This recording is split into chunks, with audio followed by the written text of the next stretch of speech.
Yorkshire, October 1818. The dressing room at Hargrave Manor smelled of desperation, a cloying mixture of wilted orange blossoms, cold sweat, and the acrid smoke of hastily extinguished candles.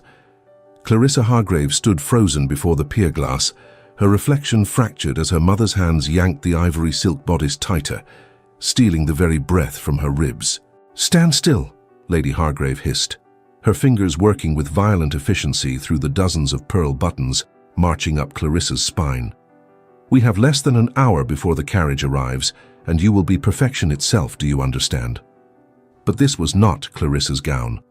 The elaborate confection of Venetian lace and seed pearls had been commissioned for her elder sister, the beautiful, accomplished Venetia, who should have been standing here instead, preparing to marry Maximilian Crowe, Duke of Bellingham.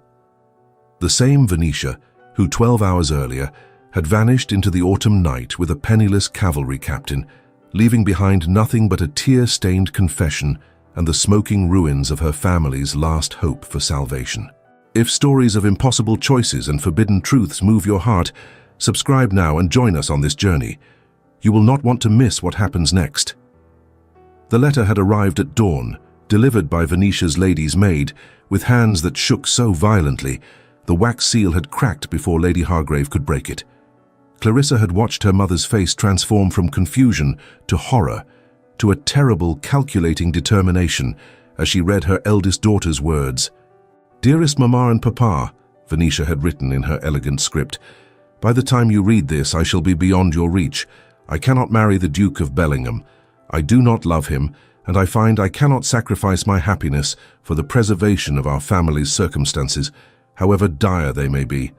Captain Thornfield and I departed for Scotland this evening. We shall be married by the time you wake. I am sorry for the pain this will cause, but I must follow my heart. Your loving daughter, Venetia." Baron Hargrave had aged a decade in the space of that single morning. Slumped in his study chair, still wearing yesterday's wrinkled evening clothes, he had looked at his wife with the hollow eyes of a condemned man. "We are destroyed," he said simply. "The Duke's solicitors will demand the return of the advance on Venetia's dowry, money we have already spent settling my debts. When we cannot produce it, I shall be imprisoned. The estate will be seized. Everything, Margaret, everything." It was then that Lady Hargrave's gaze had fallen upon Clarissa, who stood forgotten in the doorway, still in her nightdress, her dark chestnut hair loose about her shoulders. Where Venetia had their mother's bright green eyes, Clarissa's were an unusual shade of violet, thoughtful, observant eyes of a silent watcher. The calculating gleam in her mother's eyes had made Clarissa's blood run cold. "No," Clarissa had whispered, understanding blooming like poison in her chest. "Mamma, no, you cannot possibly—" "You will wear your sister's gown," Lady Hargrave interrupted, her voice carrying the weight of absolute authority. "You will stand beside the Duke in that chapel.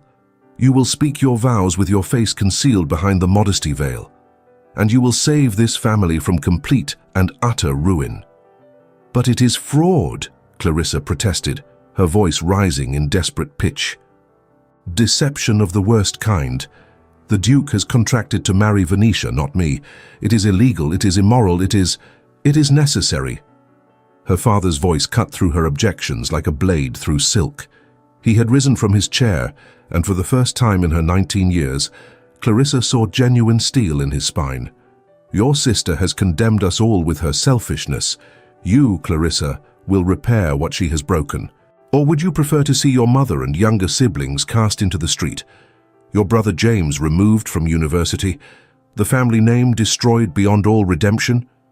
The words had hung in the morning air like an executioner's axe, poised and ready to fall. "The Duke has never met Venetia in person," Lady Hargrave continued, her practicality reasserting itself now that the decision had been made. "All negotiations were conducted through correspondence and your father's meetings with his solicitors.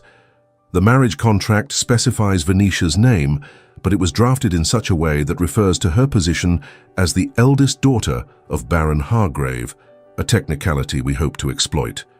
We need only maintain the deception through the ceremony and the wedding night. After that, you will be the Duchess of Bellingham in truth as well as in law, and there will be nothing anyone can do to undo it." "Unless he discovers the substitution," Clarissa had said quietly, her voice hollow with the weight of what they were asking her to become. What then? Her mother's silence had been answer enough. Now, hours later, Clarissa stared at her transformed reflection and scarcely recognized the woman looking back. The gown fit reasonably well. She and Venetia shared a similar height and slender build, though Clarissa's figure was more delicate, less voluptuous than her sister's renowned beauty. Her dark chestnut hair had been arranged in an elaborate coiffure studded with tiny white roses, and her mother had insisted on painting her lips with the faintest touch of carmine. But it was the veil that would make the deception possible. 3 layers of fine Bruges lace, so densely woven that it rendered her features nearly invisible, hung from a coronet of orange blossoms and would remain in place, her mother insisted, until after the ceremony had been completed and the register signed. "The Duke is a widower," Lady Hargrave said, adjusting the fall of the veil with critical precision. "His first wife died in childbed 2 years past, along with their infant son. He is marrying again purely for duty, to secure an heir and fulfill the expectations of his position. He will not look too closely at his bride's face during the ceremony, particularly if we cite modesty and tradition as reasons for the veil."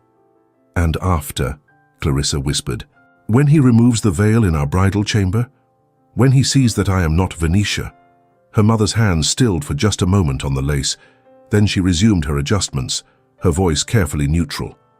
"By then, my dear, it will be too late. The marriage will have been consummated. You will be his wife in every sense that matters, regardless of which name was spoken at the altar." The ruthless pragmatism of it made Clarissa's stomach turn. But what choice did she have? Her family's survival hung by a thread, and she was the knife being used to cut it or strengthen it. She thought of her younger sister Emma, only 14, whose prospects for any decent marriage would evaporate if the family fell into disgrace. She thought of James, her brother, whose dreams of a military career required money and connections they would no longer possess. She thought of her father in debtor's prison, her mother forced to seek refuge with disdainful relatives, the Hargrave name becoming a cautionary tale whispered in London drawing rooms. "I will do it," she said at last, the words tasting of ashes in her mouth. "But I will not pretend this is anything other than what it is, a terrible deception that may destroy us all when the truth emerges." "The truth," her mother replied, stepping back to survey her handiwork with grim satisfaction, "is whatever we choose to make it. Now come. The carriage awaits, and we must not keep your bridegroom waiting." The chapel at Ravenstone Hall lay 30 miles distant across Yorkshire's windswept moors. Clarissa made the journey in numb silence, her father beside her in the carriage, neither of them able to meet the other's eyes.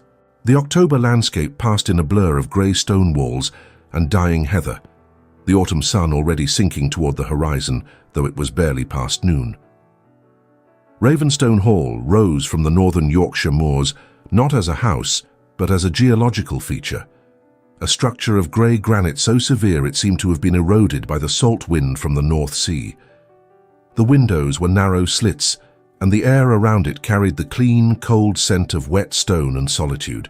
The Duke's estate was vast, encompassing thousands of acres of moorland and forest, and the hall itself had stood for 3 centuries, weathering wars and winters with equal stoicism.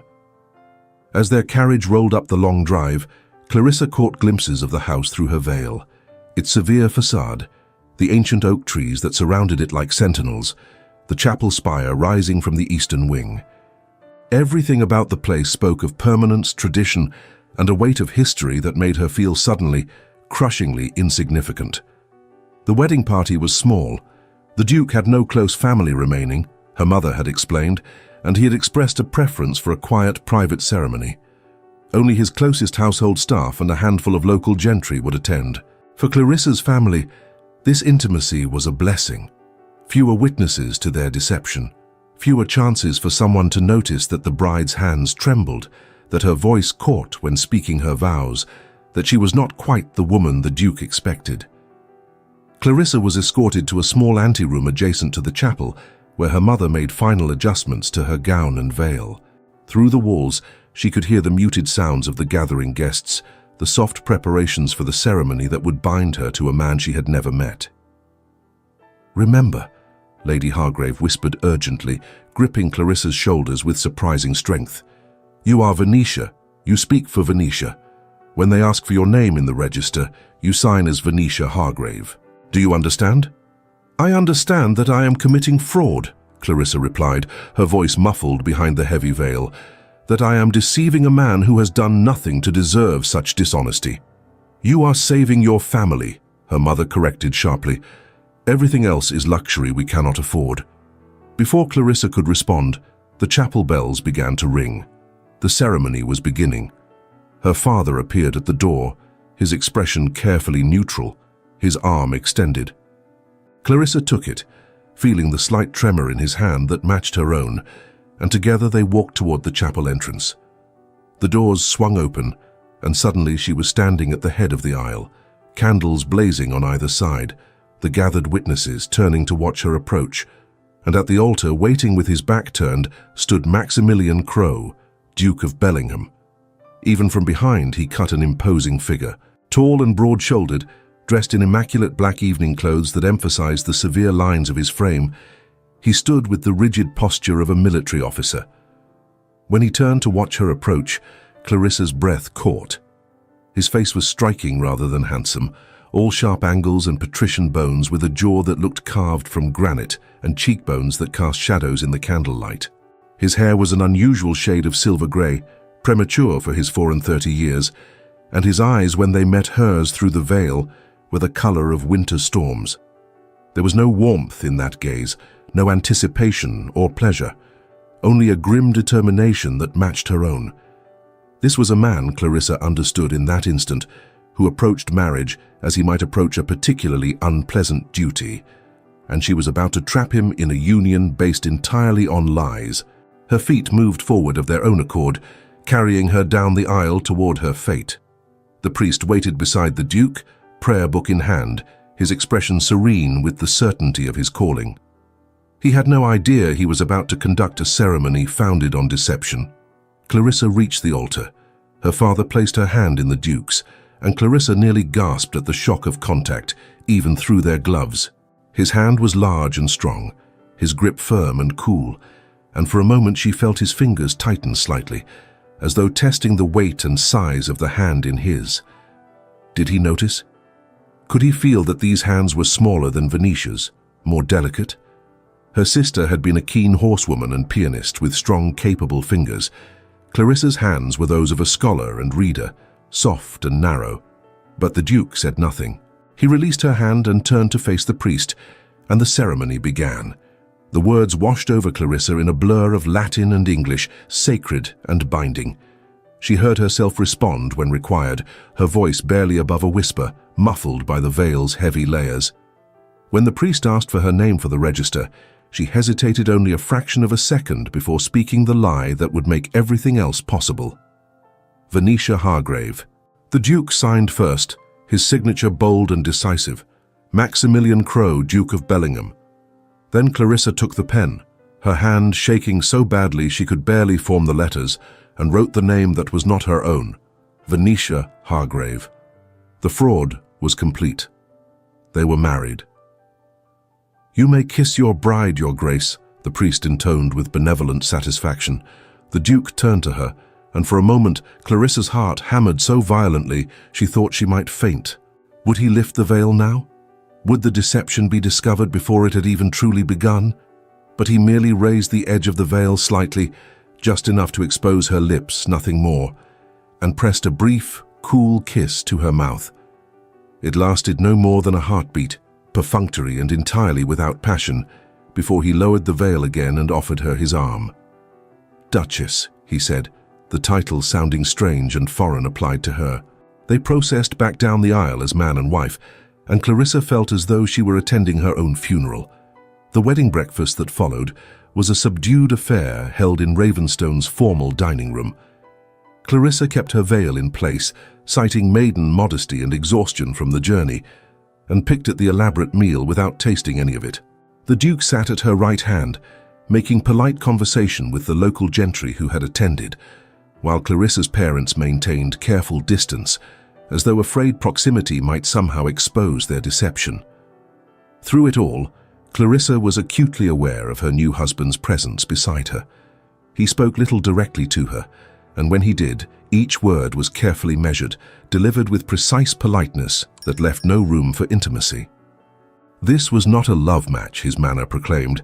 This was a business arrangement, and he would fulfill his obligations with the same methodical precision he doubtless brought to the management of his vast estates.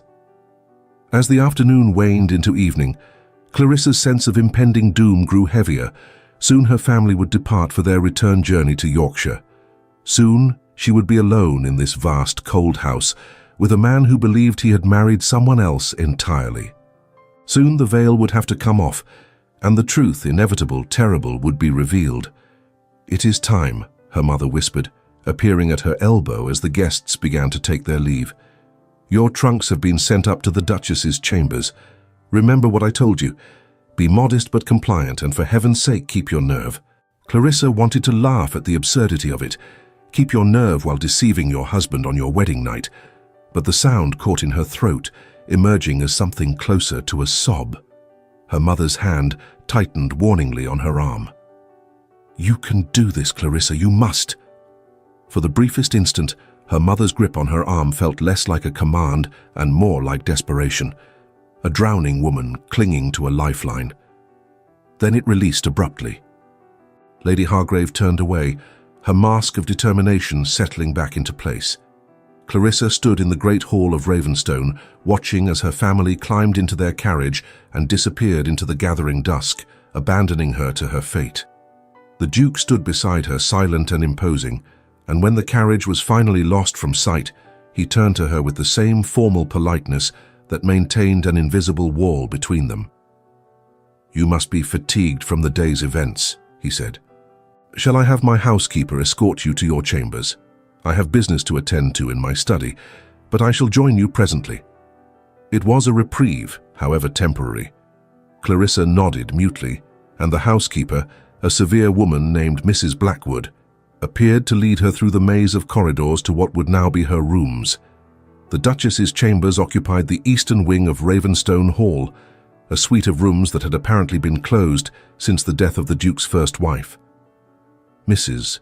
Blackwood threw open the doors with barely concealed disapproval, as though Clarissa's very presence was an insult to the memory of the previous occupant.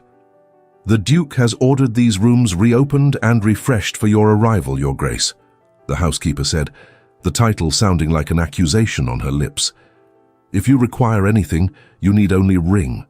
Your lady's maid should be arriving shortly. She traveled ahead with your trunks." Then she was gone, and Clarissa was alone in rooms that felt haunted by the ghost of a woman she would never meet. The chambers were beautiful in their way, all heavy velvet drapes and dark mahogany furniture, with tall windows overlooking the cliffs and the restless sea beyond.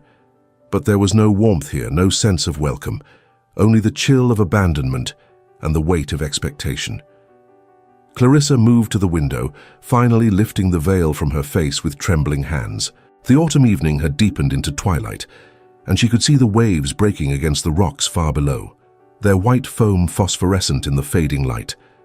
This was her prison now, she realized. This house, this marriage, this life, built on a foundation of lies. A soft knock at the door made her spin around, her heart leaping into her throat. "Come," she managed, her voice hoarse.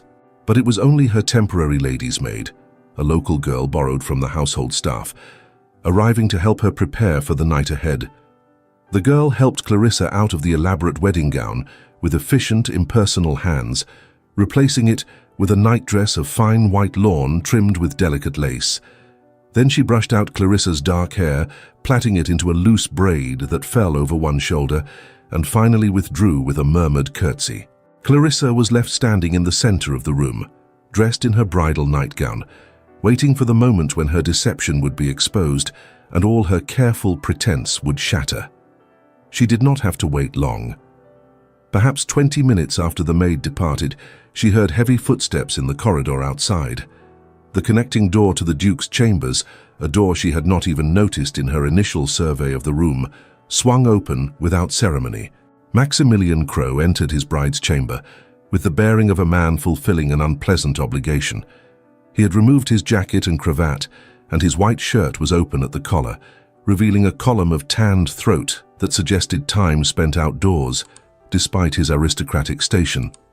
He carried a brandy glass in one hand, and the faint smell of tobacco clung to his clothes, suggesting he had indeed spent the intervening time in his study, fortifying himself for the duty ahead. He stopped just inside the room, his grey eyes sweeping over her with clinical assessment.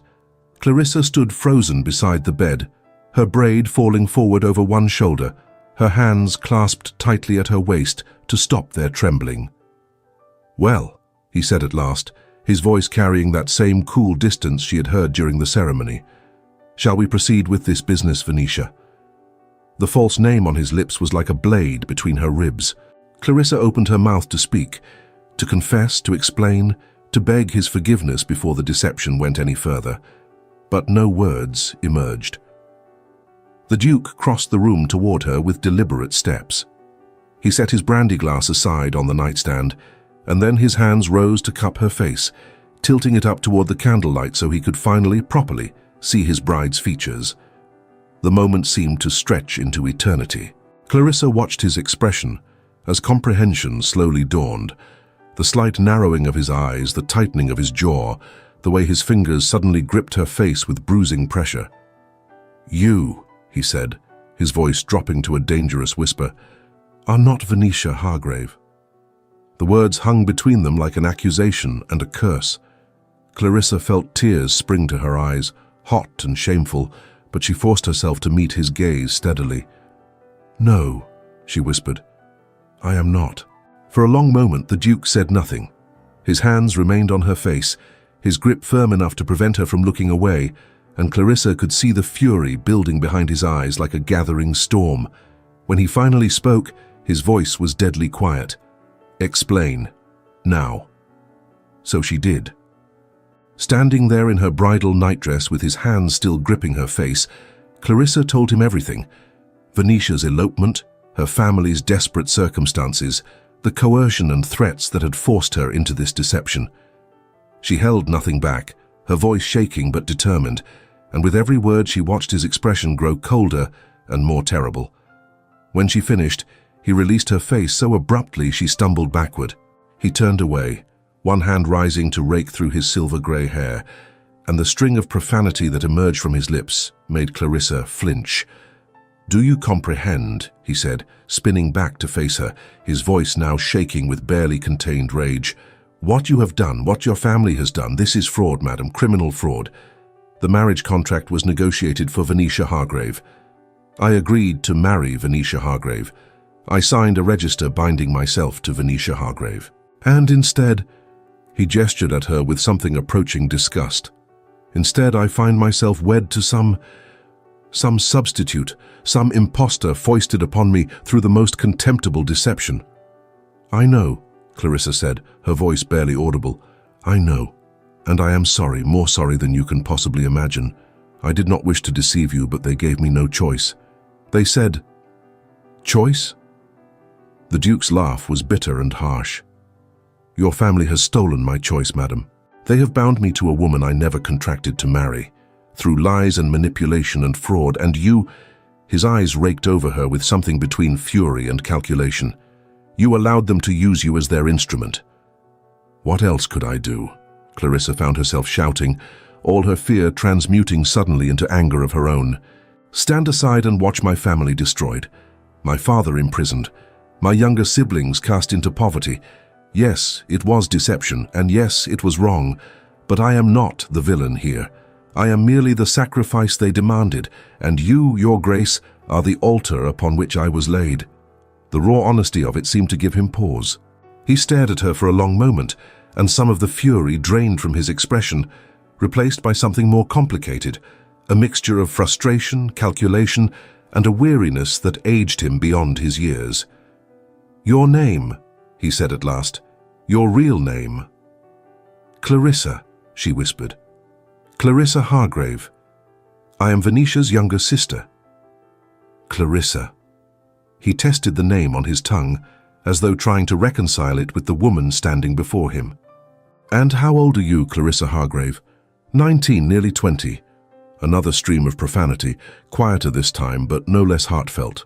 The Duke moved to the window, staring out at the darkened cliffs and the sea beyond.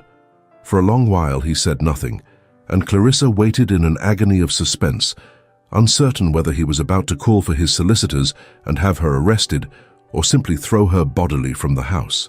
When he finally spoke, his voice had regained some of its earlier coldness, but beneath it Clarissa detected a thread of grim pragmatism. "The marriage," he said, still not looking at her, "has not yet been consummated. An annulment could potentially be obtained on grounds of fraud and misrepresentation. Your family would be exposed, of course, and prosecuted to the full extent of the law. You yourself would be returned to them in disgrace, your reputation destroyed beyond redemption. But I would be free of this entanglement." Hope and dread warred in Clarissa's chest. She said nothing, sensing he was not finished. "However," the Duke continued, turning to face her at last, "an annulment creates complications of its own. The scandal would be considerable. My family's name would be dragged through every gossip column in London. The negotiations with your father, the contracted dowry, the circumstances of our marriage, all of it would become public spectacle. And his jaw tightened. "I have had quite enough of being the subject of society's pity and speculation." "What are you saying?" Clarissa asked quietly. His eyes met hers, and in them she saw something that made her blood run cold. Not anger, but calculation. Cold, ruthless calculation.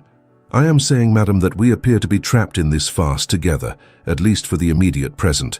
You need a husband to avoid complete social destruction. I need—" He paused, and something painful flickered across his features. "I need an heir, a legitimate heir to inherit this dukedom and all that comes with it. That was the sole purpose of this marriage arrangement." Clarissa felt her heart sink into her stomach. She understood what he was suggesting, and the cold pragmatism of it made her want to weep. "So," the Duke continued, his voice flat and emotionless, "I propose a bargain. We remain married, at least for now. We fulfill the physical obligations necessary to produce an heir. If you become pregnant within the year, the marriage stands. You will remain Duchess of Bellingham, with all the privileges and protections that title affords.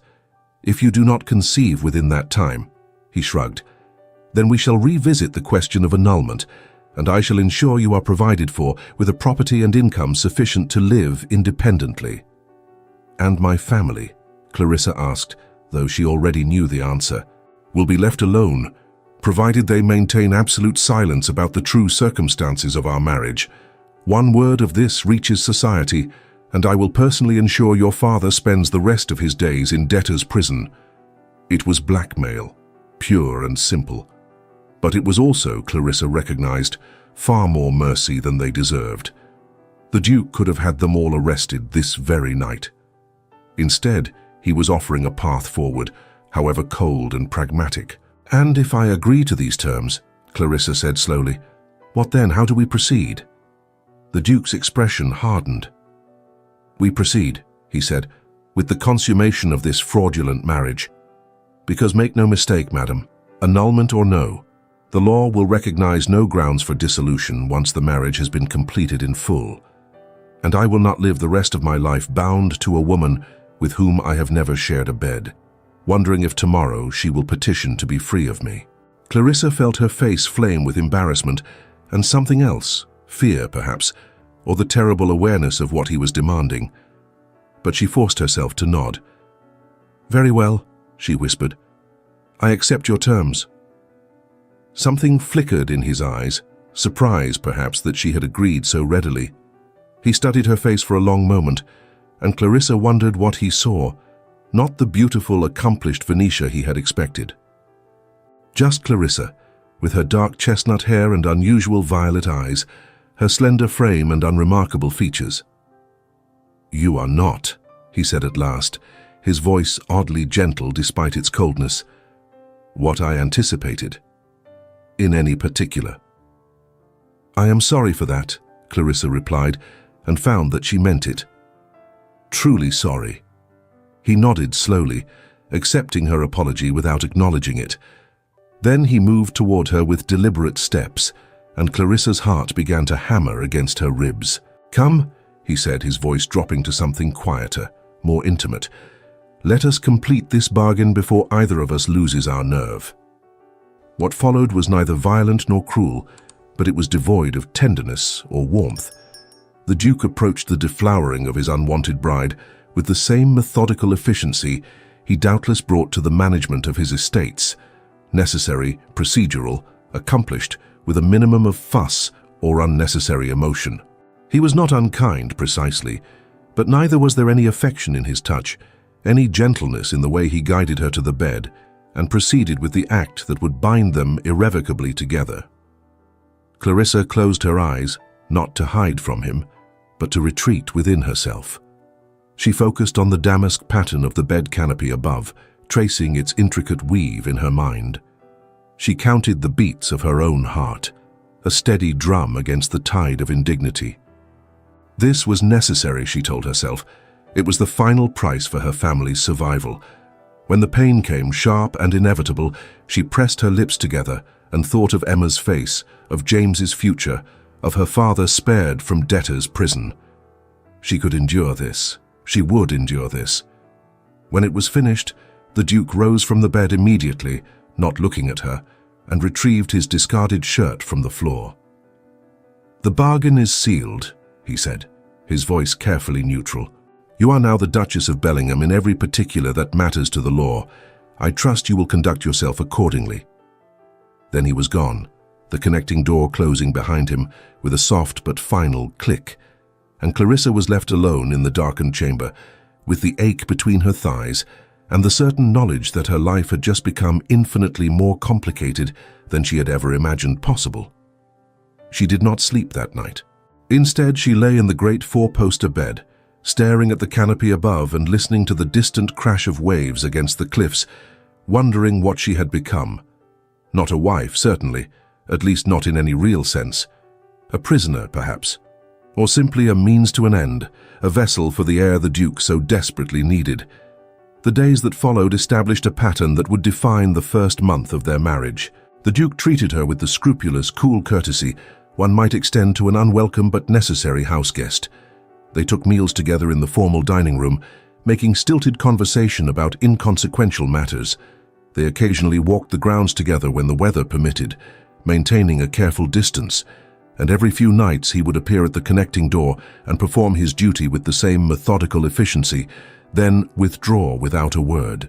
Clarissa was given free rein of Ravenstone Hall, the extensive library, the conservatory, the gardens, but she was explicitly instructed not to attempt any social calls or to receive visitors. "Until we are certain of your condition," the Duke explained, "I would prefer to maintain our privacy. Society believes you to be recovering from the exhaustion of the wedding journey. We shall maintain that fiction." It was house arrest, politely phrased. Clarissa was a duchess in name, but a prisoner in fact, waiting to see if her body would fulfill its part of the cold bargain she had struck. She spent those early weeks exploring the vast house, learning its corridors and chambers, its servants and routines. Mrs. Blackwood, the housekeeper, remained coolly disapproving, but the other staff seemed cautiously accepting of their new mistress. Clarissa made efforts to learn their names, to speak kindly to them, to be the sort of employer she imagined a true duchess should be. The library became her sanctuary. The Duke's father and grandfather had been collectors, and the shelves held thousands of volumes spanning centuries. Clarissa lost herself in histories and philosophies, in poetry and travel narratives, in anything that could distract her from the strange limbo of her existence. One afternoon, the Duke had occasion to pass by his study and noticed through the open door that someone had been organizing the estate ledgers, work he had been postponing for weeks. Upon investigation, he discovered Clarissa in the estate office, her brow furrowed in concentration as she reviewed the tenant accounts. When she looked up and saw him, she flushed with embarrassment. "I apologize, Your Grace. I did not mean to intrude. I found the ledgers in disarray and thought I might make myself useful. Old habits from helping my father manage our much smaller estate." He had expected to feel irritation at her presumption. Instead, he found himself examining her work. Her entries were meticulous, her calculations flawless, and she had noted several discrepancies that he himself had overlooked. "You have a head for figures," he said, unable to keep a note of surprise from his voice. Numbers do not lie or dissemble, she replied quietly, gathering the ledgers to return them to him.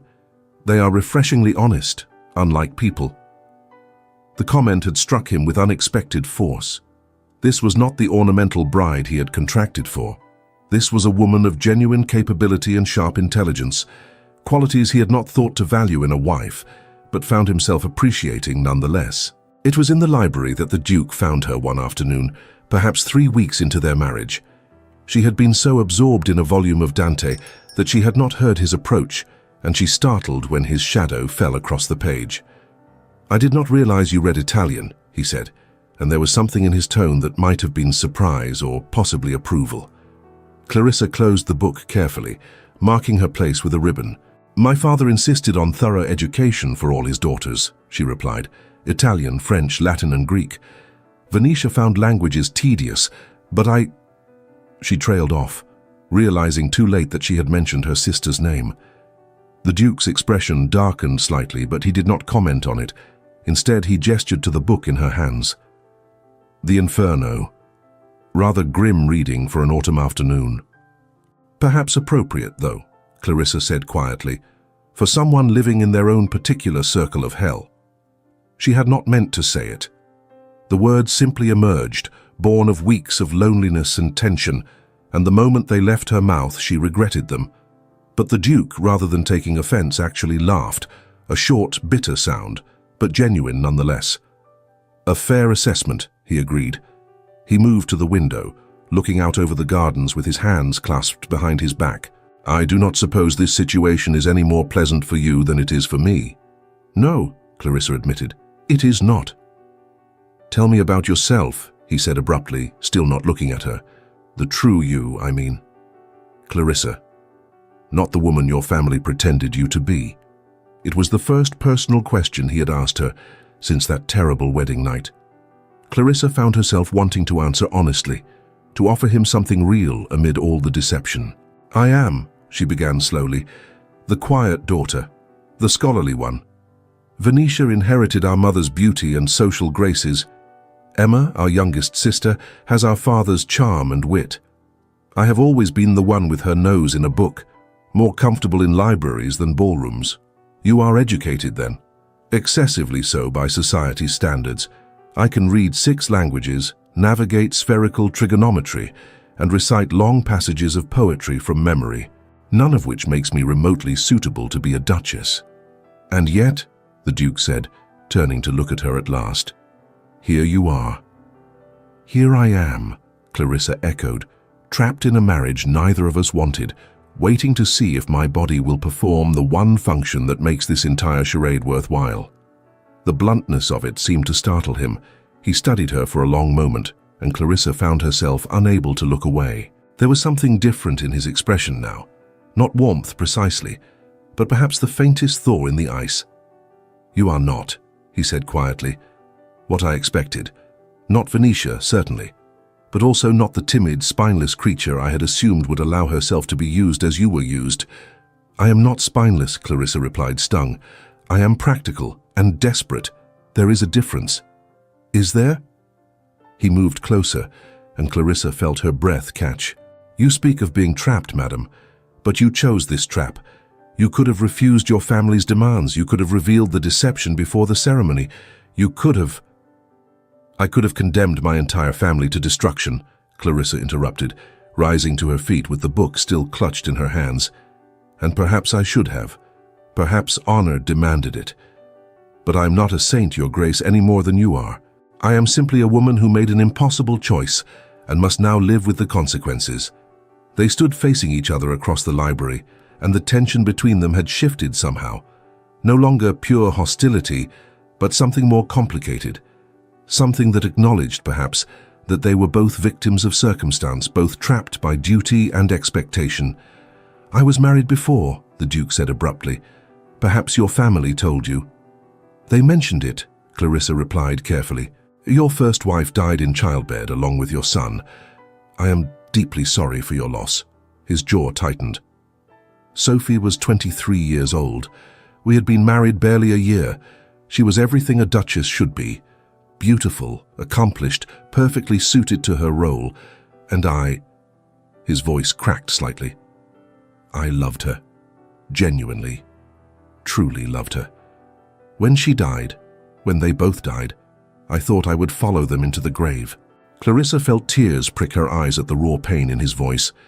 She said nothing, simply waited for him to continue. I swore I would never marry again, he went on, his voice hardening once more. But duty demanded otherwise. The dukedom requires an heir. And so I contracted for a marriage with a woman I had never met, believing that at least in a loveless arrangement, I would not risk the agony of losing someone I cared for. And instead, Clarissa whispered, understanding blooming in her chest, you got me. A fraud and a deception, a reminder that you cannot even control the basic terms of your own life. Yes. The word was bitter. He turned away from her, one hand rising to grip the window frame. I do not blame you for your family's sins, Clarissa. Not truly. But I cannot simply accept this. Accept you. Not when every time I look at you, I am reminded of how thoroughly I have been deceived. The words hurt more than they should have. Clarissa had known from the beginning that this marriage was founded on lies, that the Duke had no reason to trust her or care for her. But hearing him state it so baldly, so honestly, made her chest ache with something she had not anticipated. The desire to be seen, to be valued, to be something more than simply a convenient womb for his heir. I understand, she said quietly, and I will not burden you with expectations of affection or regard. I will fulfill my end of our bargain, and if fortune grants us a child, I shall be a suitable duchess and mother. That is all I can offer you. He turned back to her, and for a moment she thought she saw regret flicker in his grey eyes. But then it was gone, replaced by his customary coolness. That, he said, will be sufficient. He left her then, and Clarissa sank back into her chair with trembling legs. She had learned something important in that exchange, something that changed the nature of their situation.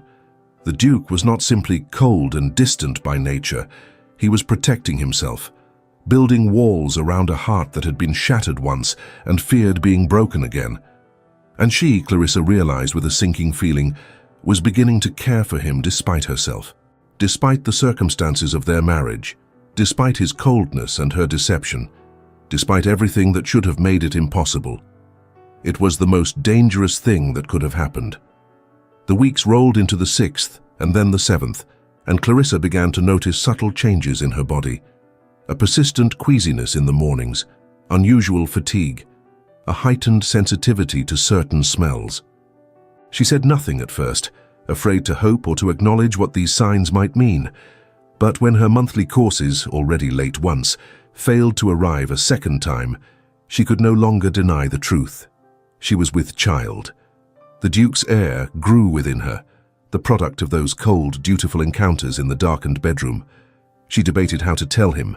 Some part of her wanted to delay, to keep the knowledge private for just a little longer, to savor the peculiar intimacy of carrying this secret alone. But practicality won out, as it always did. He had a right to know. This was, after all, the entire purpose of their bargain. She found him in his study one evening after dinner, bent over correspondence with the focused intensity he brought to all his tasks. She knocked softly on the doorframe, and he looked up with mild surprise. Clarissa, is something amiss? She stepped into the room, closing the door behind her. Her hands were shaking, and she clasped them together to still their trembling. I have news, she said simply. News that I believe will please you. I am with child. For a long moment the Duke simply stared at her, his expression unreadable. Then slowly he rose from his chair, setting aside his pen with careful precision. You are certain. As certain as I can be without a physician's confirmation. All the signs are present. I am, perhaps 2 months along by my estimation. He nodded slowly, and Clarissa watched something complicated cross his features. Relief, certainly, but also something darker, something that looked almost like regret. Then, he said at last, it appears our bargain will stand. You are to be the Duchess of Bellingham in truth and permanence. Yes. Clarissa found she could not quite meet his eyes. I suppose I am. He moved around the desk toward her, and for a moment Clarissa thought he might embrace her, or offer some gesture of warmth. Instead, he simply stood before her, studying her face with that same intense focus he brought to everything. "You will take the greatest care of yourself," he said, and his voice held a note of command that had not been there before. "I shall summon the finest physician in Yorkshire. You will rest as much as possible. You will want for nothing that might ensure the health of this child." "Because the child is all that matters," Clarissa said quietly, unable to keep a note of bitterness from her voice. "The heir you contracted for, the purpose for which I was obtained." The Duke's jaw tightened. "That is not—" He stopped himself, shaking his head. "Yes, the child is what matters. The child is everything. Do not expect me to apologize for that." "I do not," Clarissa replied, and found that she spoke truly. She had entered this bargain with her eyes open. She had no right to demand more than what had been promised. But as she left his study and returned to her lonely chambers, she found herself resting one hand against her still flat belly and whispering to the life growing within her. "You are wanted," she said softly, "even if your mother is not. You are wanted and loved, and I will protect you with everything I have." The pregnancy progressed with surprising ease through the autumn months.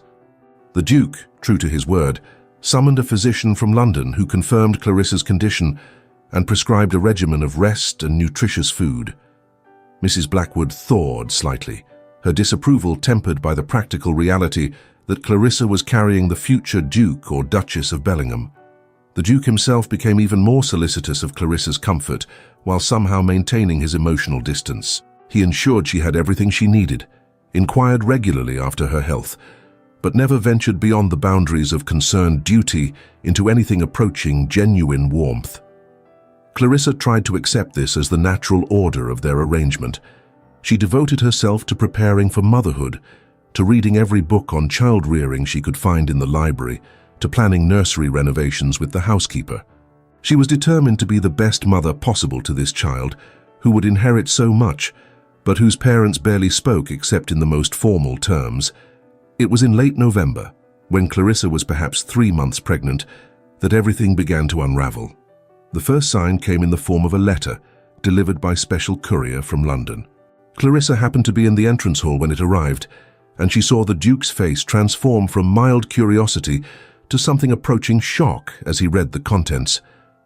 "What is it?" she asked, moving closer, despite the unspoken rule that his correspondence was his own affair. He looked up at her, and the expression in his eyes made her blood run cold. "It seems," he said slowly, "that your sister Venetia has returned to society. She appeared at a London ball last evening, on the arm of her new husband, a Captain Thornfield, apparently recently married in Scotland. And she is, according to this letter, claiming that there has been some terrible mistake. That she is the true Mrs. Thornfield, yes, but also that she was meant to be the Duchess of Bellingham." Clarissa felt the floor tilt beneath her feet.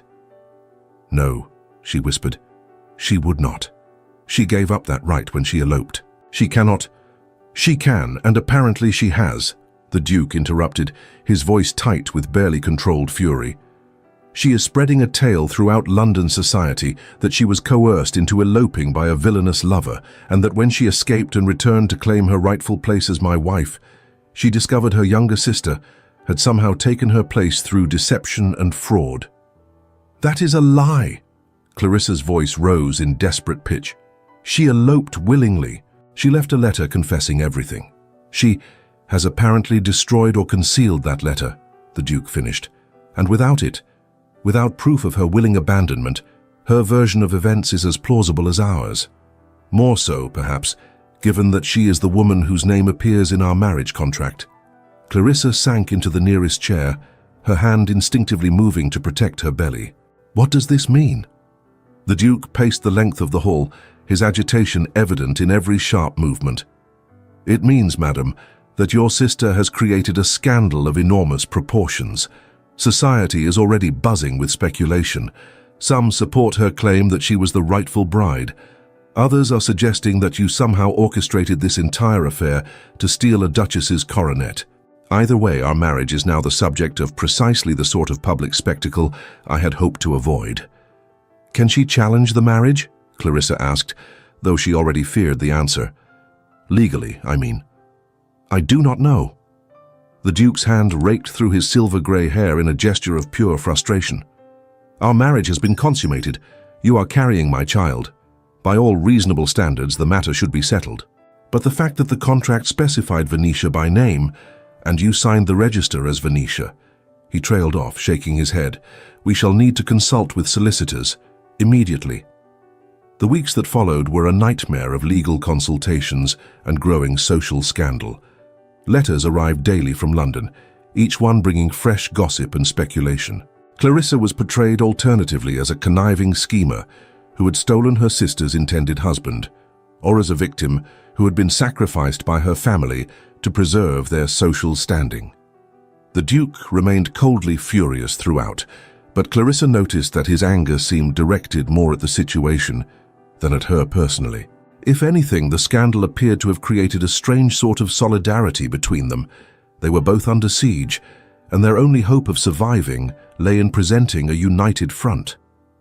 It was in early December, with Clarissa now 4 months pregnant and showing unmistakably, that Venetia herself appeared at Ravenstone Hall.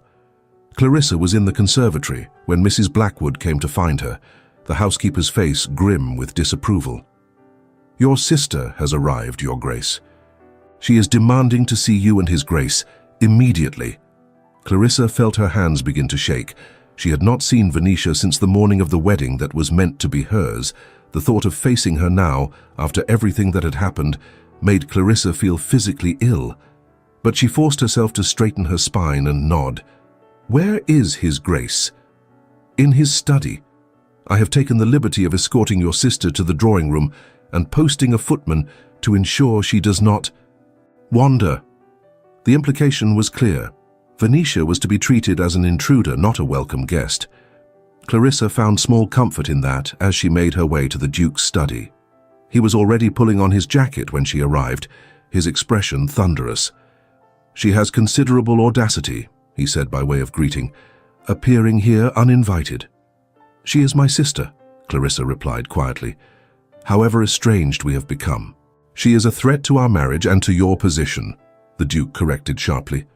Do not mistake her for family, Clarissa. She abandoned that privilege when she eloped and then returned to spread lies. Together they descended to the drawing room, where Venetia waited with the captain by her side. Clarissa's breath caught at the sight of her sister after so many months. Venetia was as beautiful as ever, her golden hair arranged in the latest fashion, her green eyes bright with determination. But there was something harder about her now, something calculating in the way she surveyed Clarissa's obviously pregnant form. Dear sister, Venetia said, her voice dripping false sweetness. How well you look. Pregnancy clearly agrees with you. Though I confess, I find it rather awkward to see you in the position that should have been mine. The Duke stepped forward before Clarissa could respond, his voice cold as winter frost. You forfeited any claim to this position when you eloped with your captain and abandoned your contracted marriage. You have no business here, madam. I suggest you depart before I have you forcibly removed. Venetia's smile did not waver. I think not, Your Grace. You see, I have been consulting with my own solicitors, and they assure me that I have every right to contest this marriage. The contract was for me, not Clarissa. The promises were made to me. And while I may have made an error in judgment regarding my elopement, she cast a reproachful glance at Captain Thornfield, who had the grace to look uncomfortable. That does not nullify the legal reality that you are bound to a woman who is not the one you contracted to marry. The marriage has been consummated, the Duke said flatly. Your sister carries my heir. By any reasonable measure, the matter is settled. Is it? Venetia tilted her head, her expression taking on a cruel edge. Because my solicitors tell me that a marriage obtained through fraud and misrepresentation can be challenged, especially when the deception was so fundamental to the contract itself. And if that marriage were to be annulled, well, Clarissa's child would be illegitimate, would it not? Unable to inherit your precious dukedom. Clarissa felt the blood drain from her face. She had known intellectually that this was a possibility.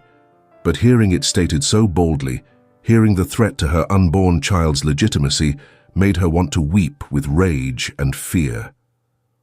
"What do you want?" she asked, her voice shaking. "Surely you did not come here simply to threaten us." Venetia's smile widened. "I want, dear sister, what is owed to me.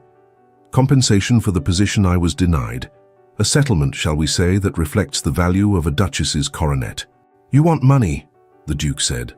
And despite the fury in his voice, Clarissa detected a note of grim understanding. "You are blackmailing us." "I prefer to think of it as negotiating a fair settlement," Venetia replied smoothly.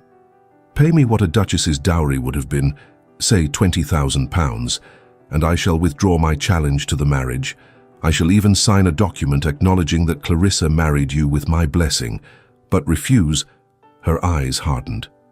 "Refuse, and I shall pursue this matter through every court in England. I shall drag your names through the scandal sheets. I shall ensure that everyone knows how thoroughly you were both deceived and how questionable your heir's legitimacy truly is." The Duke said nothing for a long moment. Maximilian's mind worked through the calculations with ruthless precision. £20,000 was an exorbitant sum, a fortune that could support a gentleman's family for decades.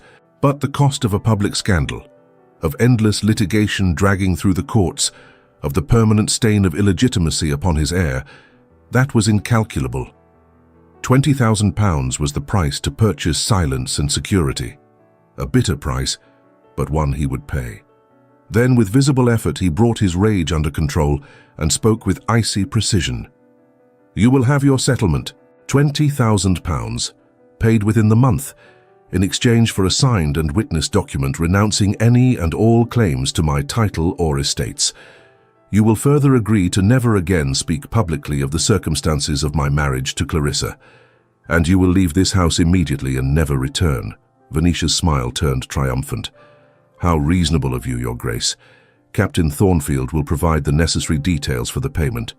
I trust we need never see each other again." As Venetia and her captain departed, escorted firmly to the door by the Duke's footman, Clarissa found herself unable to move, unable to speak. The casual cruelty of it, her own sister threatening her unborn child's legitimacy for money, left her feeling hollowed out and sick. The Duke returned to the drawing room to find her still standing frozen in the center of the room. For once his expression held something other than cold distance. There was fury there, yes, but also something that might have been concern. "Sit," he ordered, guiding her firmly to the sofa. "You are pale as death, and you are carrying precious cargo. I will not have my heir endangered by your sister's villainy."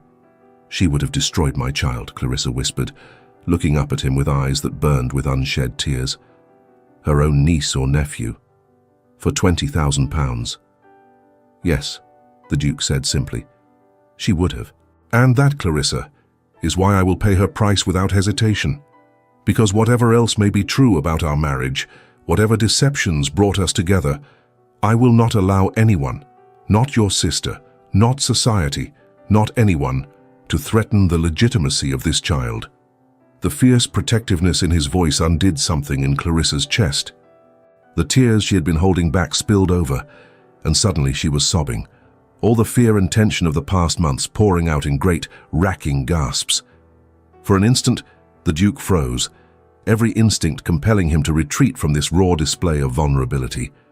It was an emotion he abhorred in himself, had spent years learning to suppress. But then he looked at the trembling of her shoulders, this woman he had forced into such an impossible position, and a different impulse, fierce and protective, won out. Hesitantly, like a man relearning a movement long forgotten, he sat beside her and placed one arm around her shoulders, allowing her to cry against his chest while his other hand came up, almost of its own accord, to rest gently against her hair. It was not comfort precisely, but it was something. And in that moment, it was enough. The settlement with Venetia was concluded within a fortnight. The documents were signed, the money transferred, and Venetia departed for the continent with her captain, presumably to live on the generous sum she had extorted. The Duke's solicitors assured them that the signed renunciation would hold up in any court, and that Clarissa's position and her child's legitimacy was secure. But the scandal had taken its toll. London society now knew every sordid detail of the Hargrave family's deception and Venetia's subsequent blackmail. The Duke and Duchess of Bellingham were objects of gossip and speculation. their marriage the subject of endless debate in drawing rooms across England. "We shall weather it," the Duke said one evening, as they sat together in the library, a concession to increasing social contact that had developed since Venetia's departure. "Scandals blow over eventually, and once the child is born, society will have new distractions." Clarissa set aside her book, her hand resting on her now prominent belly where the baby kicked and rolled. "Will it, though? Will we ever truly escape the shadow of how our marriage began?" The Duke was silent for a long moment, staring into the fire. When he finally spoke, his voice was quieter than usual. "I do not know, but I find that I care less than I expected. Society's opinion has never been paramount to me. What matters is the continuation of my line, the security of my estates, and—" He paused and something shifted in his expression. "And ensuring that my child is born to parents who, whatever their initial circumstances, have learned to coexist peacefully." It was as close to an acknowledgement of affection as he had ever come, and Clarissa felt her heart constrict in her chest. "We have coexisted peacefully," she agreed carefully. "More than I dared hope, given the beginning." "You are not," the Duke said, turning to look at her directly, "the woman I expected to marry, in any particular. But you have conducted yourself with dignity throughout this entire ordeal. You have been resilient in the face of your family's abandonment and your sister's cruelty. And you have made Ravenstone feel less like a mausoleum and more like—" He stopped himself, shaking his head. "Well, you have made it more bearable." "High praise indeed," Clarissa said, but she smiled as she said it, and after a moment the Duke's lips quirked in something that might have been the ghost of a smile. The baby chose that moment to deliver a particularly vigorous kick, strong enough that Clarissa gasped. The Duke's eyes dropped to her belly with an expression of startled concern. "Does it pain you?" he asked. "No," Clarissa assured him. "It is simply very active this evening. Here." She reached for his hand without thinking, guided it to where the baby was moving. "Can you feel?" The Duke's hand settled over her belly, large and warm through the fabric of her gown, and they both went still as the baby kicked again, a firm press against his palm. Something extraordinary happened to his face. The careful coldness melted away, replaced by wonder and something that looked almost like fear. "That is my child," he said, his voice rough with emotion. "That is my son or daughter, alive and real." "Yes," Clarissa whispered. "Very much alive, very much real." He left his hand there for a long moment, feeling the movements of the life they had created together out of duty and deception. When he finally looked up at Clarissa, she was startled to see his eyes were bright with unshed tears. "Thank you," he said quietly, "for this, for giving me another chance at fatherhood, despite everything." "You do not need to thank me," Clarissa replied, her own voice thick with emotion. "This child is as much mine as yours. I want them just as desperately." Something passed between them in that moment. An understanding, perhaps, or the first fragile threads of genuine connection. They had been bound together by necessity, but here, with his hand on her belly and their child moving beneath it, they were bound by something else, something that might, given time, grow into affection or even love. The Duke withdrew his hand slowly, but some of the old coldness did not return to his expression. Instead, he looked at Clarissa with a new attentiveness, as though seeing her properly for the first time. "I have been unfair to you," he said abruptly, "these past months, treating you as though you were the architect of this deception rather than another victim of it. I apologize for that."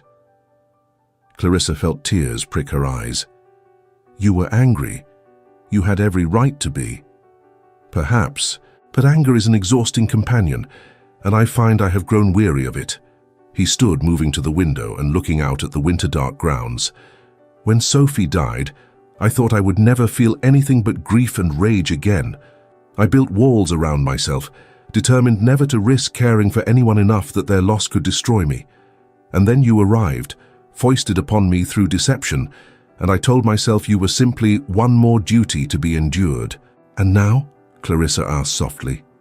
He turned to face her, and in his eyes she saw vulnerability she had never glimpsed before. "Now I find that you have somehow become more than that. You are intelligent and kind and brave. You make me laugh with your observations. You have turned this house into something warmer than it has been in years, and when I think of our child being born and growing up here, I cannot help but imagine you beside me, raising them together. Not as strangers bound by duty, but as—" He stopped himself, shaking his head. "Well, as something more." Clarissa's heart was beating so hard she could hear it in her ears. "As partners," she suggested quietly. "Perhaps." He moved closer, and Clarissa held her breath. "Or perhaps given time as something even closer, if you would be willing to try." "I would," Clarissa said, and found that she meant it with every fiber of her being. "I would very much like to try." He reached down and took her hand, raising it to his lips with a formality that was somehow more intimate than any passionate gesture could have been. "Then we shall," he said simply. "One day at a time. We shall try to make this marriage real." The winter passed into early spring, and with it came the final weeks of Clarissa's pregnancy. She grew increasingly uncomfortable as the baby pressed against her ribs and made sleeping nearly impossible. But through it all, the Duke was remarkably attentive, reading to her when she could not sleep, walking with her in the gardens when the weather permitted, sitting with her in companionable silence when words were unnecessary. They were learning each other, Clarissa realized, learning how to be together without the shadow of anger and deception between them. It was not love, not yet. But it was something precious nonetheless. Respect, perhaps, and the beginnings of genuine affection. The baby arrived on a stormy April night, after nearly 18 hours of labor that left Clarissa exhausted and wrung out.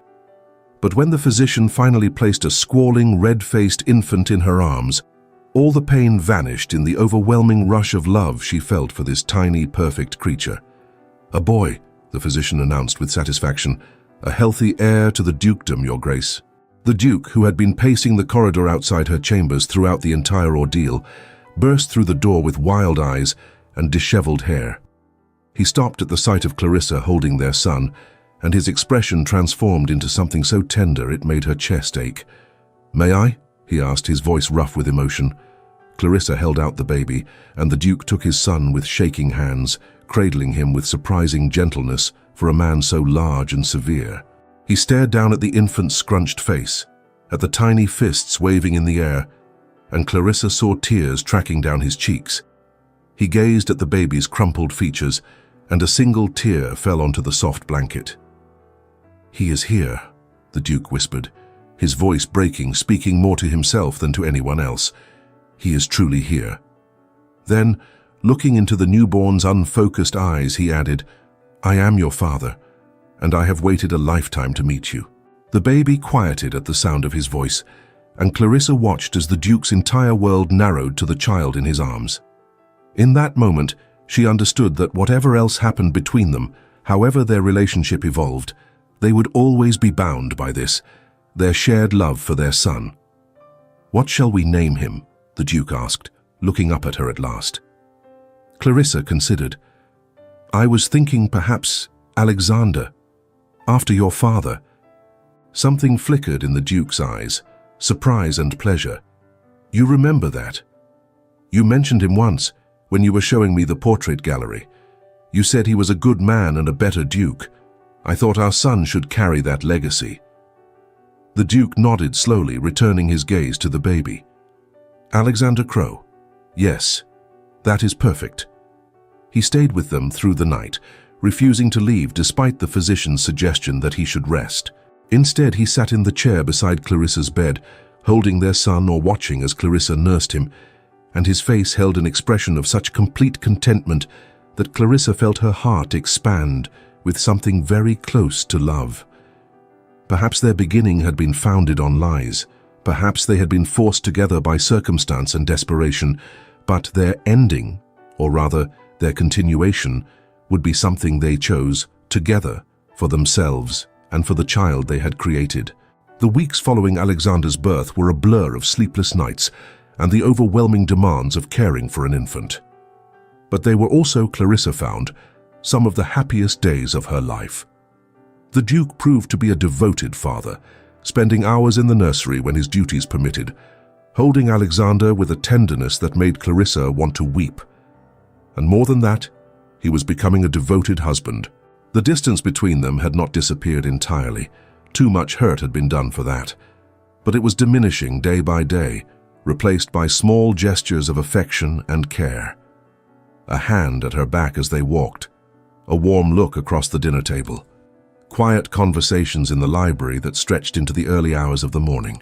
One evening, when Alexander was nearly 3 months old and sleeping peacefully in his cradle, the Duke found Clarissa in the conservatory, tending to the roses that had begun to bloom with the coming of summer.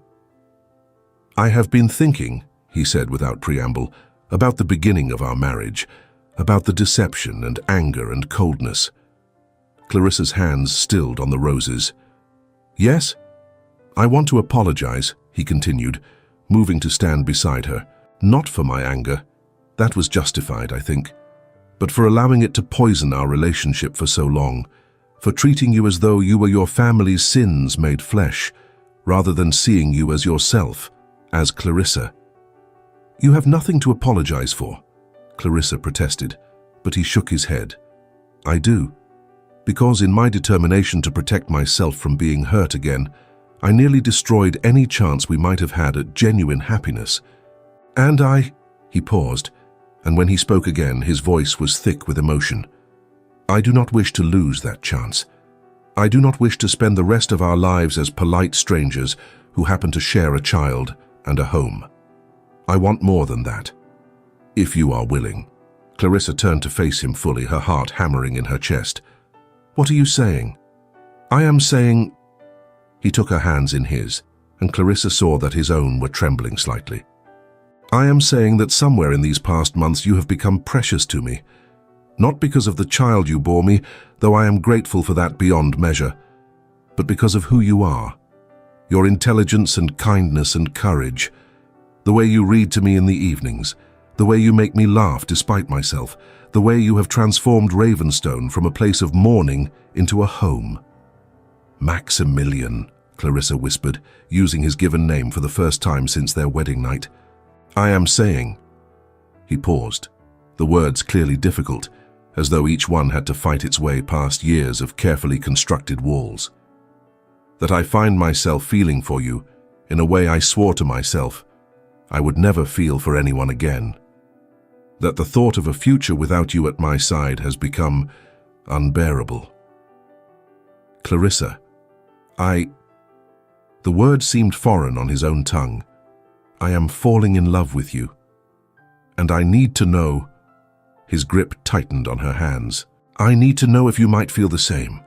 Clarissa felt tears spring to her eyes, but for once they were tears of joy rather than sorrow. "I do," she said, her voice breaking. "I have tried not to, because I thought you would never see me as anything more than the fraud who trapped you. But I cannot help it. I love you, Maximilian. I love you so much it frightens me." The Duke pulled her into his arms with a fervor that was entirely unlike his previous careful distance.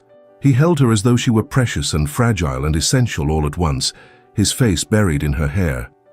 "Then we have both been fools," he said roughly, "wasting months in coldness and distance when we could have been building this together from the start." "We had to find our way here," Clarissa replied, pulling back just enough to see his face. "Through anger and hurt, and finally to understanding. Perhaps we needed that journey to truly appreciate what we have now." He cupped her face in his hands, and when he kissed her it was nothing like those cold, dutiful encounters of their early marriage. This was tender and passionate and full of promise, a kiss that spoke of new beginnings and choices freely made. When they finally pulled apart, both breathless, the Duke rested his forehead against hers and smiled. A real smile, warm and genuine, that transformed his entire face. "I want to marry you again," he said abruptly. "Properly this time. With your real name and no veils and no deception. I want to stand before witnesses and declare that I choose you, Clarissa, and that I will spend the rest of my life making you happy." Clarissa laughed through her tears. "We are already married, you impossible man." "Then we shall renew our vows.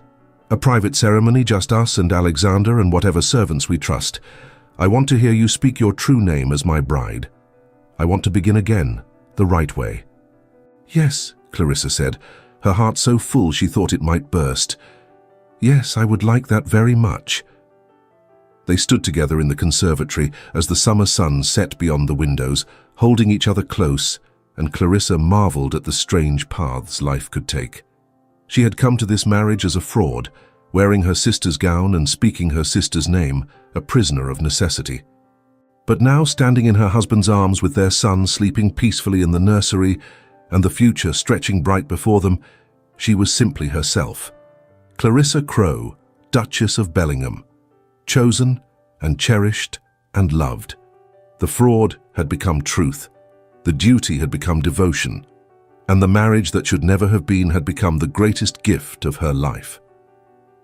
Dear listener, sometimes the path to happiness begins with the most terrible choices imaginable.